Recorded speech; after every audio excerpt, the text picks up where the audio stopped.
지난 수요일 날 우리가 미가서를 시작을 했습니다. 그래서 하나님께서 이스라엘을 왜 심판하시는지, 오늘 징계라는 표현을 썼는데, 심판과 징계는 이제 같은 의미로 봐서 제가 징계라는 말을 썼습니다. 다만 심판은 그야말로 지옥의 심판까지도 포함될 수 있어서 징계는 이 땅에서의 그 심판, 그것만을 국한시켜서 제가 징계라는 표현을 썼습니다. 아무튼 하나님께서 자기 백성이신 이스라엘을 심판하시는 이유를 세 가지로 지난주에는 살펴보았습니다. 하나는 제2계명, 우상 만들지도 말고 거기에 절하지도 말라라고 하신 제2계명을 무시하고 금송아지를 만들어서 섬겼던 죄. 이것은 하나님의 계명을 무시한다는 얘기는 하나님을 무시하는 거나 똑같습니다. 그 다음에 두 번째 죄는 그들이 자기 힘을 믿고 하나님을 찾지 아니한 죄. 그 다음에 세 번째는 또 하나님이 주신 권력을 이용해서 약자들에게 아주 악을 행한 죄. 이런 것들이 하나님께서 이스라엘 백성을 심판할 수밖에 없었던 그 이유다 하는 것을 확인을 했습니다.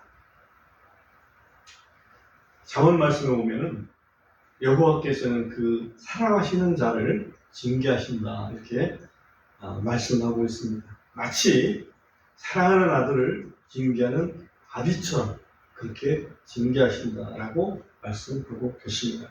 그래서 하나님께서 이스라엘을 징계하시는 것은 이스라엘을 미워하시기 때문이 아니라 실상은 이스라엘을 사랑하시기 때문에 이스라엘을 죄로부터 건지시기 위해서 돌이키도록 하기 위해서 징계하신다. 그래서 징계 후에는 반드시 회복시켜 주신다는 약속이 있다. 이것을 오늘 또 말씀을 통해서 확인을 해 보겠습니다. 4절을 한번 보겠습니다. 4절 보시면 그날에 사람이 비유를 들어 했는데 그날에는 심판의 날을 얘기합니다. 그날에 사람이 비유를 들어 너희를 대적하고 슬픈 애가를 들어 올려 이르되 우리가 완전히 노력을 당하였도다. 그분께서 내 백성의 몫을 바꾸어 놓으셨도다. 그분께서 어찌하여 그것을 내게서 옮기셨는가. 그분께서 돌이키사 우리의 밭들을 나누셨도다. 네. 우리의 밭들을 나누셨다. 그 얘기는 우리의 밭이 원래는 우리의 소유인데 다른 사람의 소유로 변화시켰다 하는 그런 것을 말씀하고 있습니다. 내가 가진 것을 원수들이 공략을 했을 때 내가 가진 걸 원수들끼리 서로 나눠 가질 거 아니에요? 그런 의미입니다. 5절 보시면 그러므로 주의 회중 가운데서 제비 뽑아 줄을 던질 자가 내게 하나도 없으리라. 제비 뽑아서 줄을 던진다는 얘기는 토지를 가지고서 여기는 제비를 뽑아서 이건 내가 하고 이건 내가 하고 그래서 서로 그 줄을 나누고 경계를 나누는 그런 그 역할을 하는데 일을 하는 건데 지금은 그게 다 적군한테 원수한테 빼앗겨서 이제는 제비와 줄을 던질 사람도 없으리라. 심판이 얼마만큼 가혹할지 알 수 있는 내용입니다. 6절 보시면 그들이 예언하는 자들에게 말하기를 너희는 예언하지 말라 하나니 그들이 그들에게 예언하지 않아야 그들이 수치를 받지 아니하리라. 예언하는 자들한테는 예언하지 말라라고 얘기를 합니다.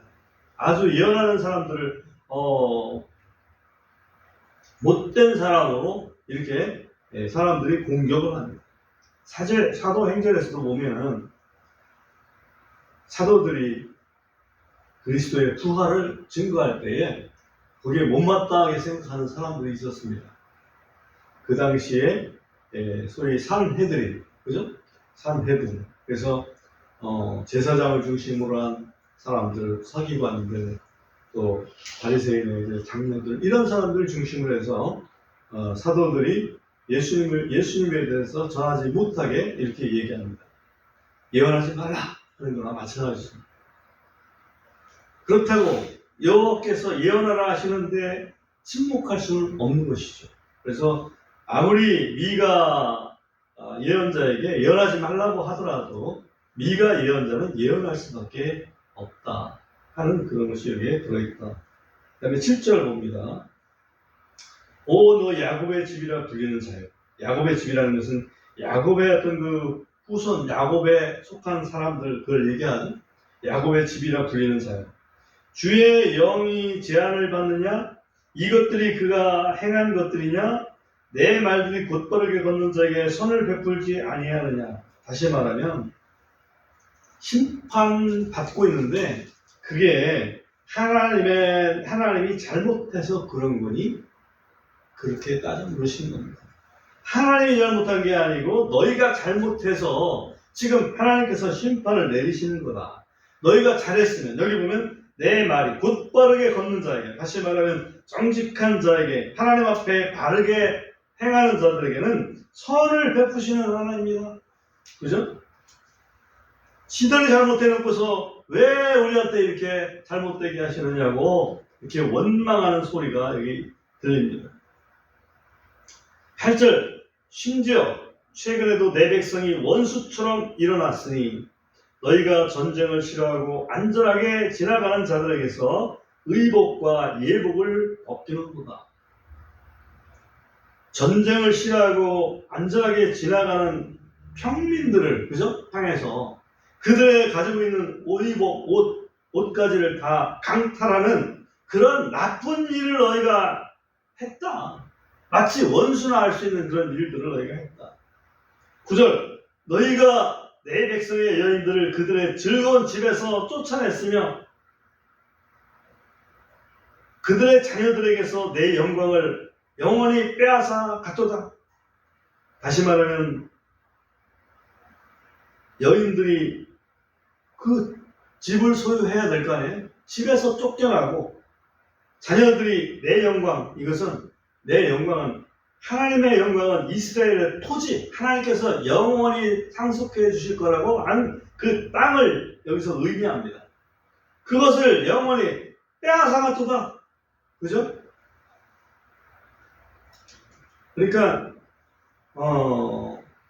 여인들, 과부밖에 안 남은 이 여인들을 그 집에서 쫓아내고 또 그 고아가 가지고 있는 과부의 자녀들은 고아나 마찬가지잖아요. 그 자녀들이 가지고 있던 그 땅도 다 빼앗아 버렸다. 그런 얘기를 여기서 하고 있는 것입니다. 10절, 너희는 일어나 떠날지어다. 이는 이곳이 너희의 쉴 곳이 아니기 때문이다. 그곳이 더러워졌기 때문에 그곳이 너희를 멸하리니 곧 극심한 멸망이라. 이스라엘 백성아, 이제 나서 떠나라. 왜? 이곳이 안식처가 아니다. 너희 죄악으로 인해서 이 땅이 더러워졌기 때문에. 땅이 더러워졌다는 얘기는 땅이 너희를 복주는 게 아니라 땅이 너희에게 저주를 줄 것이다. 그러니 빨리 도망가라. 여기서 한 가지 얻는 교훈이 있습니다. 우리가 환경을 파괴하면 환경이 우리를 파괴하게 됩니다. 그죠? 이게 뭐 환경론자들만 하는 게 아니고 성경에서 이미 우리 인간 때문에, 인간의 죄 때문에 땅이 저주를 받잖아요. 그죠? 땅이 저주를 받으면 인간이 힘들어지는 거죠. 마찬가지입니다. 이스라엘 땅이, 이스라엘 그 힘 가진 자들의 그 죄악 때문에 더러워져서, 그 피로 더러워져서 그 땅이 백성을 삼키는 땅이 되어버리는 거죠. 11절, 사람이 만일 영과 거짓 가운데 걸으며 거짓말을 하여 이르기를 내가 포도음료와 독한 음료에 대하여 내게 예언하리라 하면 그는 심지어 이 백성의 예언자가 되리라. 이 앞에서 예언자에게 백성들이 예언하지 마라 그랬잖아요. 그 예언하지 말라는 것은 하나님께서 심판하신다. 너희 죄 때문에 하나님께서 심판하실 거야 라는 예언 듣기 싫다 이거예요. 그런데 여기 보면 거짓말로 내가 포도음료와 독한 음료에 대해서 예언할 거야. 하나님께서 포도음료를 많이 주실 것이고 독한 음료도 너희가 충분히 먹을 수 있도록 주실 거야.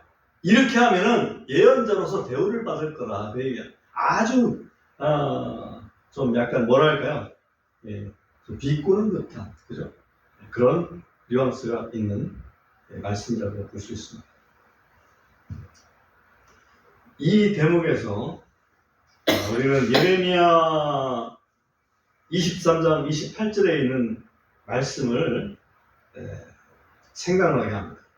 예레미야 23장 28절에 보면 이런 말씀이 있습니다. 제가 찾아서 읽어드리겠습니다.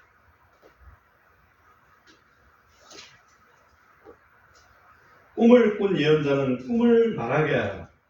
또 내 말을 가진 자는 신실하게 내 말을 말하게 하라. 알곡에 비하면 쭉정이가 무엇이냐? 주가 말하노라. 그죠? 거짓말 예언하는 사람들은 자기가 꿈꾼 거 가지고 얘기한다. 그러나 진실한 예언자는 내가 해주는 말 가지고 예언한다. 그러면 내가 해주는 말은 마치 알곡과 같고 꿈꾼 사람의 꿈은 쭉정이와 같다. 쭉정이에 희희낙낙하지 말아라. 그런 말씀을 여기서 하고 있는 겁니다. 그 다음에 이제 회복에 관한 말씀을 하십니다. 2장 12절 보면 야곱아 내가 반드시 내 모든 사람을 집결시키고 내가 반드시 이스라엘의 남은 자를 모을 것이며 내가 보스라의 양들같이 우리 한가운데 있는 양떼같이 그들을 함께 두리니 사람이 많음으로 인하여 그들이 큰 소리를 내리라. 이 보스라는 아모스서에 보면 대만 지역의 어떤 이름입니다. 대만 지역의 이름인데 대만 지역이라는 것은 이스마엘의 후손들이 주로 살던 지역을 얘기합니다. 거기에 이제 양들을 치기가 아주 좋은 그런 땅인데 그런 아주 훌륭한 목장같이 그런 곳에 있는 양들처럼 내가 흩어진 이스라엘을 모을 것이다 라고 하는 말씀입니다. 그러니까 이스라엘은 아시리아에서 BC 722년도에 망하고 아시리아의 각 곳에 이렇게 흩어져서 거주를 하지 않습니까? 그래서 사실 어찌 보면 유다하고는 이렇게 분리되어 있는 그런 상태라고 봐야 되고 여기 보면 우리 한가운데 있는 양떼같이 그들을 함께 두리니 나중에 이스라엘 민족을 다시 모을 때는 유다 민족뿐만 아니라 베냐민뿐만 아니라 이스라엘의 10지파도 같이 모아서 한 우리에 두시겠다라는 것을 여기서 말씀하고 있습니다. 지금도 사실은 이스라엘 민족이 다 들어오지는 않았습니다. 사람이 많음으로 인하여 그들이 큰 소리를 내리라. 그 얘기는 양들이 많으면 소리를 내잖아요. 그런 것처럼 사람이 많아질 것이다. 돌아오는 사람이 많을 것이다. 라는 얘기죠. 13절 부수는 자가 그들 앞서 올라오고 그들이 부수어 성문을 지나 그것 옆으로 나갔으며 그들의 왕은 그들을 앞서 지나가고 주가 여호와가 그들의 선두에 서리라. 그 땅을 회복시키기 위해서는 우리 하나님께서 직접 앞장서서 회복시켜 주실 것이다 하는 것을 말씀하고 있습니다. 실제로 이스라엘 땅이 온전히 회복되는 것은 아무리 봐도 지금 역사적으로 보면 아마겟돈 전쟁이 끝나야 되지 않을까 하는 그런 생각입니다. 그러면 아마겟돈 전쟁은 누가 승리를 이끌 왕이 됩니까? 장수가 됩니까? 예수님밖에는 없습니다. 그죠? 네. 그 다음에 3장을 좀 더 보도록 하겠습니다. 3장 보면 1절부터 4절까지는 이스라엘의 우두머리들한테 하시는 말씀입니다. 또 내가 말하노니 오 야곱의 우두머리들아 너희 이스라엘 집의 통치자들아 원하노니 너희는 들으라. 너희가 공의를 알아야 하지 아니하겠느냐. 그래서 첫 번째로 나오는 단어가 공의입니다. 공의는 제일 비교가 쉬운 것이 뭐냐면 좀 힘 있는 사람은 봐주고 힘 없는 사람은 괴롭히는 것이 공의가 없는 겁니다. 지금 오늘날 우리나라의 재판도 보면 힘 없는 사람은 아주 죽여버리고 힘 있는 사람은 그냥 살려두고 빠져나가고 요리조리 그런 형태의 재판이 비일비재합니다. 이게 하나님께서 제일 싫어하시는 거예요. 그게 공의예요. 하나님께서 요구하시는 게 공의라고. 그 다음에 2절 보면 그런 너희가 선을 미워하고 악을 사랑하며 그들에게서 그들의 가죽을 뜯어내고 그들의 뼈에서 살을 뜯어내며 또한 내 백성의 살을 먹고 그들에게서 그들의 가죽을 벗겨내며 솥과 가마솥 안에 넣을 고기처럼 그들의 뼈들을 꺾어 그것들을 여러 조각으로 쪼개는도다. 그때 그들이 주에게 부르짖을 것이나 그때에 이 말은 그들이 심판을 당할 때 징계를 당할 때에 그들이 주에게 부르짖을 것이나 그가 여호와께서 그들의 말을 듣지 아니할 것이고 그들이 스스로 자기들의 행위들로 악하게 행한 것 같이 그때는 심지어 그가 그들로부터 자신의 얼굴을 숨기리라. 그렇죠. 이렇게 징계하실 때 그들이 돌이키기 전까지는 그들이 아무리 기도를 해도 안 들어주신다는 거죠. 그러니까 우리가 중요한 것은 하나님이 징계하실 때 우리가 돌이키는 것이 굉장히 중요하다. 특별히 우두머리들이 잘못을 행한 것은 공이 없는 그런 재판들을 행하고 통치행위를 했다는 거죠. 힘 있을 때 잘해야 됩니다. 두 번째, 5절부터 7절까지는 예언자들에 대한 얘기입니다. 내 백성으로 하여금 잘못하게 하는 예언자들, 거짓 예언자들을 얘기하죠. 예언자들은 자기들의 이로 물면서도 외치기를 평안하다 하며 또 자기들의 입에 넣어주지 않는 자를 향하여는 전쟁을 준비하나니 이런 예언자들에 관하여 주가 이같이 말합니다. 예언자들이 뭐 뇌물 갖다 바치면 좋은 말 해주고 아무 돈을 안 갖다 주면은 아주 저주를 하는 그런 그 악한 예언자들이 여기에 등장합니다. 6절 보십시오. 그러므로 밤이 너에게 이르리니 너희가 환상 계시를 갖지 못할 것이고 그런 사람들은 결국은 하나님께서 주시는 말씀이 없을 것이다. 또 그것이 너에게 어둠이 되어 너희가 점을 치지 못하며 또 예언자들 위로 해가 져서 그들 위에서는 낮이 어둡게 되리라. 그렇죠? 그때 선견자들이 부끄러움을 당하고 점치는 자들이 당황할 것이며 참으로 그들이 모두 자기 입술을 가릴 것이니 이는 하나님의 응답이 없기 때문이다.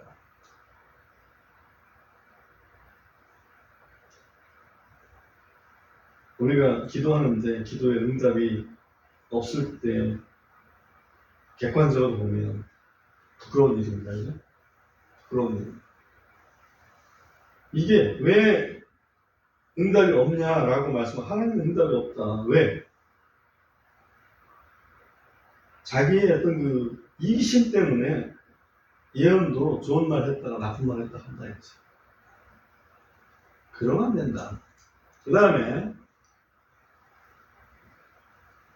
8절에서는 8절 한 구절은 미가 예언자에 대한 지금 진실한 예언자에 대한 말씀입니다. 그러나 진실로 나는 이 말이죠. 나는 주의 영으로 인해 권능과 판결의 공의와 능력으로 충만하여 야곱에게 그의 범법을 이스라엘에게 그의 죄를 밝히 알리리라. 나는 똑바로 주님이 하나님이 주시는 말씀 똑바로 전파하리라. 선포하리라. 이렇게 이 예언자의 각오를 8절에서 하고 있습니다.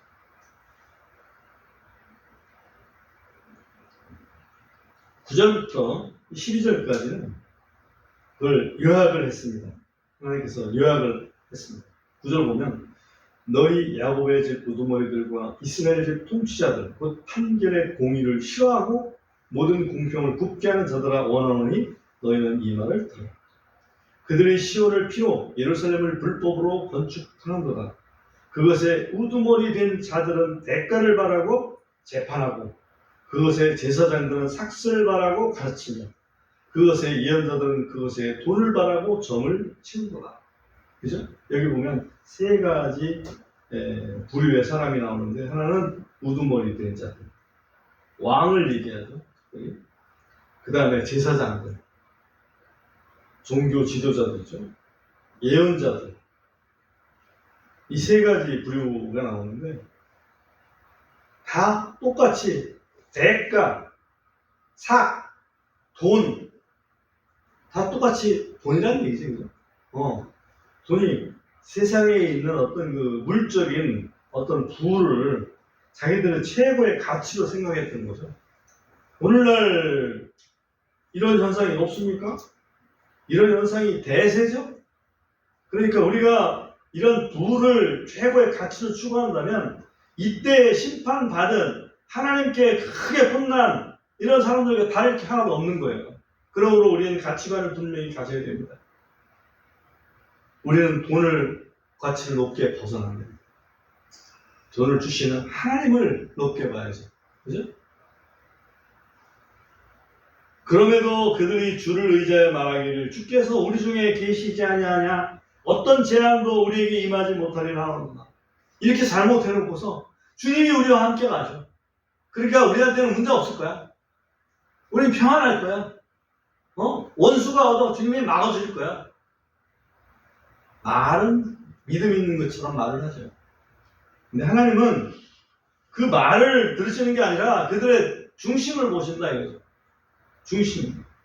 중심에 어떤 것을 최고의 가치로 여기고 있느냐. 12절. 그러므로 너희로 인하여 시온은 밭같이 쟁기로 갈리고 예루살렘은 폐허 더미같이 되며 그 집에 사는 숲의 높은 곳과 같게 되리라.